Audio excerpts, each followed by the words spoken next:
¿Cómo hemos llegado a este punto? Está con nosotros Jesús Lainz, que es escritor, ensayista, sobre todo centrado en los nacionalismos que existen en nuestro país. Ha escrito, el último ha sido El privilegio catalán, 300 años de negocio de la burguesía catalana, pero anteriormente también escribió un libro que muy probablemente le sonará, Adiós España o España contra Cataluña, historia de un fraude. Señor Lainz, muy buenas noches. Buenas noches, ¿qué tal? Gracias por estar con nosotros en El Gato. Un placer. Bueno, uno de los motivos esgrimidos por el separatismo, que es de lo que estamos hablando esta noche, para marcharse de España, es que a Cataluña se le ha maltratado económicamente de una manera sistemática. Es más, se llegó a bautizar por el nacionalismo como el España ens roba, ¿no? El España nos roba. ¿Qué hay de cierto en esta afirmación? Si es que hay algo de cierto. El problema del España nos roba es que ha sido, digamos, el último escalón de unos cuantos previos. Es decir, no llegó así de la nada. Hemos sufrido 40 años de un régimen totalitario en una parte de España que ha controlado antidemocráticamente, anticonstitucionalmente y totalitariamente la educación, los medios de comunicación, etcétera. Por eso, evidentemente, el 155 se tendría que haber aplicado no ya hace años, sino hace décadas, desde mi punto de vista. Por poner un ejemplo, desde que en el año 90 apareciera en el periódico de Cataluña aquella famosa filtración del documento 2000, creo que le llamaban, del gobierno de Jordi Pujol, en el cual se establecía todo un plan totalitario de penetración y de dominio de la sociedad catalana. Ya eso tenía que haber sido prueba más que suficiente para decir, no, aquí esto no puede ser, no podemos admitir que una parte de España sea un régimen totalitario. Entonces, la parte final, digamos, el argumento final, después de tantas patrañas sobre 1714 y Casanova y el genocidio lingüístico franquista y todas estas cosas, llegó la crisis y les pusieron en bandeja, digamos, el argumento del España nos roba, que por supuesto es una monumental patraña. Lo que pasa es que esto también se podría enfocar desde más atrás. Es decir, la relación de Cataluña con España no es solamente de hace 5 años para acá, no es desde la crisis para acá. Es una relación, evidentemente, de elemento fundacional desde que formó parte de la Hispania romana, evidentemente, y la primera capital de España estuvo en Tarragona, ni más ni menos. Pero la relación, digamos, desde el punto de vista económico, se podría echar la vista atrás con la peor de las intenciones hasta precisamente la llegada de los pérfidos Borbones, ¿no? Que es el gran coco, el gran momento de pérdida de la soberanía, de pérdida de la libertad de la nación catalana frente a Felipe V, que es que vino y se la robó torticeramente, ¿no? Y sin embargo, la realidad histórica nos demuestra que precisamente con Felipe V comienza el arranque espectacular de la economía catalana, no solamente debido al carácter, como es lógico, emprendedor y laborioso de los catalanes, sino a el apoyo que durante 300 años ha tenido la industria catalana por parte de todos los gobiernos españoles, sin excepción, desde Felipe V hasta don Francisco Franco Bahamonde. Y esto hay que subrayarlo, sin excepción. Por eso se lo iba a preguntar. Una de las tesis de su libro, de sus libros, es que los diferentes gobiernos que ha habido en España, de alguna manera, han privilegiado la industria catalana, en contra de lo que se dice desde Cataluña o por parte del nacionalismo. ¿Por qué esto es así? Bueno, la política proteccionista evidentemente no protegió solo a la industria catalana, protegió a toda la industria española durante los siglos XVIII, XIX y buena parte del XX, porque estaba en inferioridad de condiciones frente a otras más pujantes y más modernas, como era, por ejemplo, la textil inglesa. Entonces, para proteger la industria textil española, que en su 94% era catalana, se tuvieron que poner unos aranceles enormes que dificultaron la entrada de los productos de fuera y obligaron, en cierto modo, a todos los españoles a comprar los productos de la industria textil catalana, que eran peores y más caros. Hay una frase muy interesante del egregio novelista francés Stendhal, que en 1837, fíjense, bastante antes de la guerra civil y de todas estas cosas, se dio un paseo por el norte de España, estuvo pasando un par de meses en Cataluña y escribió en su libro de viajes una frase en la que decía que, curiosa gente, estos catalanes que quieren tener cautivo, quieren obligar a todos los españoles de todas las provincias a pagar más dinero por paños peores, ¿no? Y entonces esta es, digamos, la clave de la protección, en concreto de la industria textil catalana. Por supuesto, no fue solamente la industria catalana, como digo, fue toda la industria española, pero la región en la que se concentró el núcleo más férreo del proteccionismo durante el siglo XIX fue Cataluña. Tanto es así que una cosa que no se suele recordar es que la razón última, digamos la chispa que prendió la guerra de independencia de Cuba en 1895, con el resultado que todos conocemos del gran desastre del 98, fue precisamente la oposición férrea del Fomento del Trabajo Nacional, en concreto, es decir, la patronal catalana y otras instituciones empresariales catalanas, a conceder la autonomía política y administrativa y la posibilidad de libertad de comercio de los cubanos con, por ejemplo, los yanquis, que los tenían ahí al lado. Y hay una frase de Sagasta, del presidente Sagasta en 1901, en respuesta a Bartomeu Robert, el diputado de la Lliga Regionalista, cuando él le pide en el Parlamento por primera vez la concesión del concierto económico para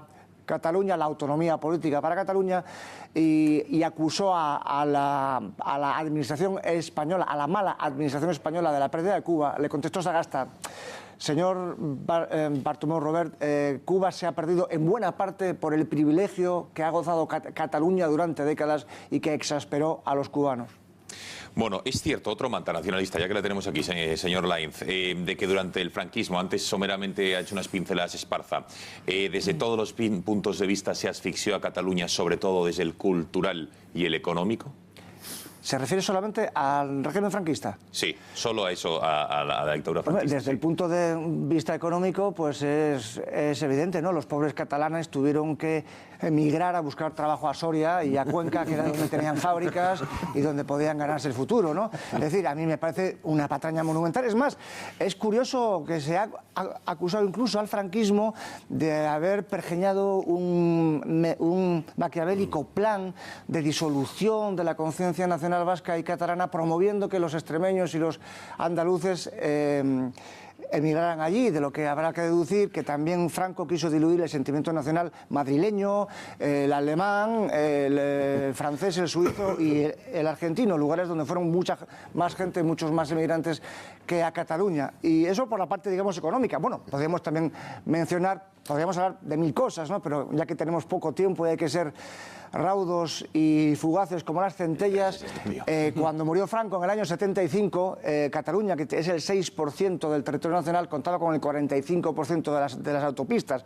Ese dato, por ejemplo, es más que suficiente. Y luego, finalmente, sobre el tema del genocidio cultural, en fin, la lengua catalana no fue oficial, eso es cierto. Del mismo modo que ninguna lengua regional en ningún país de Europa era entonces, y sigue siendo hoy, tampoco oficial. Es decir, la política lingüística franquista de una sola lengua oficial para la escuela pública y para la relación de las personas con la administración era la misma que tenían en Francia, la misma que tenían en Inglaterra, la misma que tenían en Alemania. Luego todos esos países en los años 30, 40, 50, 60, 70, 80 y 90 e incluso hoy siguen una política franquista, ¿no? Y luego finalmente habría que recordar que nada más hay que buscar en el ISBN, el archivo de los libros que se han publicado en España desde hace muchas décadas para acá, búsquense los libros en lengua catalana desde el año 39 hasta la muerte de Franco y verán que hay decenas de miles de libros y, por supuesto, de obras de teatro, de ópera en catalán, de zarzuela en catalán. Es decir, eso de que... es más, la época gloriosa de la literatura catalana del siglo XX fueron los años 50, 60 y 70, con Franco. Bueno, me gustaría, señor Lainz, que viéramos a Juli Gutiérrez, se lo voy a presentar, no sé si lo conoce, no. Es el nuevo historiador de la ANC, de la Asamblea Nacional Catalana, quien hoy, atención, dice lo siguiente sobre lo que ha sido Cataluña y lo que va a ser en los próximos 1700 años. A ver si considera que tiene rigor esta afirmación. Quan els alemanys girin l'esguard enrere, s'adonaran compte que Europa és catalana, que el pensament que ha llegat a Europa ha sigut el català. I d'aquesta manera, durant els pròxims 1.700 anys, que no són pocs, tot el món occidental pensarà i viurà d'acord amb la manera catalana.